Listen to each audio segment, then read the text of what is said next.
বিসমিল্লাহির রহমানির রহিম। আসসালামু আলাইকুম। নিডলওয়ার্কের পক্ষ থেকে সবাইকে স্বাগতম। তো বন্ধুরা, আজকে আমি তৈরি করে দেখাবো মেয়ে বাবুর হাফ প্যান্ট। প্রথমে আমি এই যে এখানে 2 টুকরো কাপড় নিলাম। তো এখন আমি এই যে লম্বা ছড়াটা দেখিয়ে দিচ্ছি। লম্বা আমি দিচ্ছি 12 ইঞ্চি।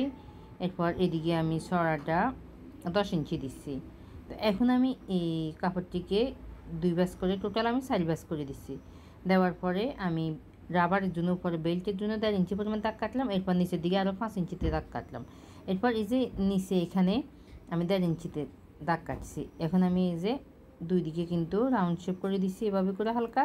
দেওয়ার পরে আমি কর্নারে এখানে আরেকটি লম্বা করে দাগ টেনে দিলাম। দেওয়ার পরে এখানে কিন্তু আমি এই যে হাফ ইঞ্চিতে আরেকটি দাগ টেনে দিচ্ছি। তো এটা কিন্তু সামনের পার্টে কিন্তু আরও হাফ ইঞ্চি 1 ইঞ্চির মতো কেটে নিতে হয়। তো আমি হাফ ইঞ্চির মতো দাগ টেনে দিচ্ছি।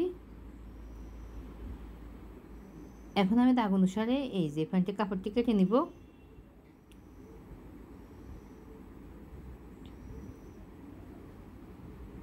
তো এরপর এই যে আমি দেখিয়ে দিচ্ছি কাটার পর প্যান্টটা এমন হলো।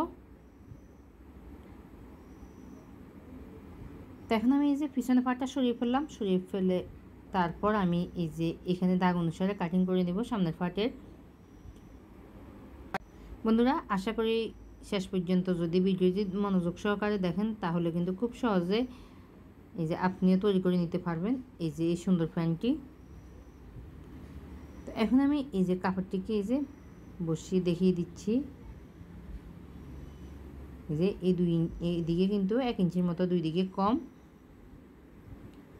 এখন আমি এই যে এখানে নিচে এই একটা সেলাই দিয়ে দিব। এই যে আমি সেলাই দিয়ে দিলাম। দেওয়ার পরে এই যে প্যান্টের কাপড়টিকে আমি ঠিক এভাবে করে নিলাম।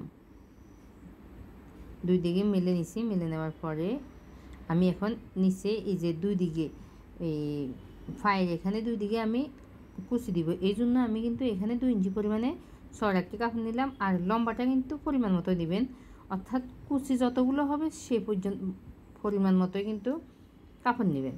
তো এই যে আমি সেলাই করে নিলাম। তো একটি সাইড কিন্তু সেলাই করছে, আর একটি সাইড সেলাই করে নিয়ে এই সাইডটা আমি এখানে কুচি দিব এই জন্য। তো এরপর এখানে এই যে ঘন ঘন করে কুচি দিয়ে দিবেন। এভাবে কিন্তু পুরো কাপড়টির ভিতরে কিন্তু কুচিগুলো দিতে হবে এই পর্যন্ত। তো আমি এই যে কুচিগুলো দিয়ে কিন্তু সেলাই করে নিচ্ছি। 2 দিকে কিন্তু আমি এই যে কুচিগুলো দিয়ে দিচ্ছি। তো এখন আমি ঠিক এভাবে করে ধরে তারপর উপরে আরেকটি সাপ সেলাই দিয়ে দিব। তো এই যে আমি সাপ সেলাই দিয়ে দিলাম।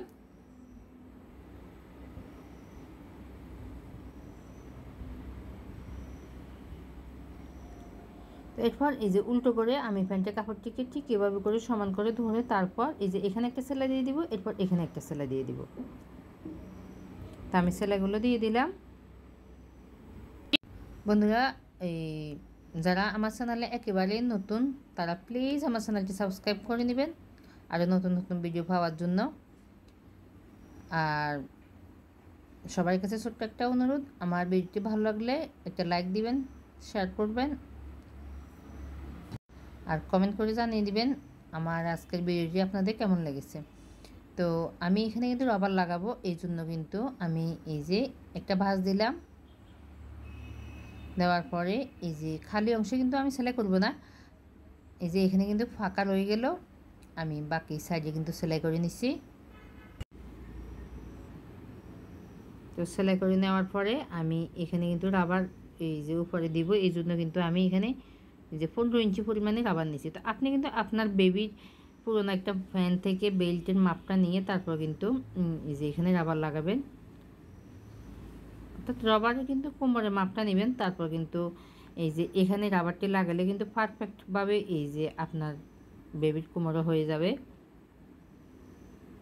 বন্ধুরা, এই প্যান্টের সাথে কিন্তু আমি জামাও সেলাই করছি, আমি লিঙ্কটা দিয়ে দিব প্রথম কমেন্টে।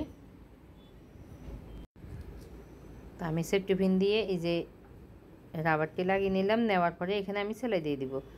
তো আমি সেলাই দিয়ে দিলাম। দেওয়ার পরে আমি ভালো করে টেনে নিচ্ছি এই যে।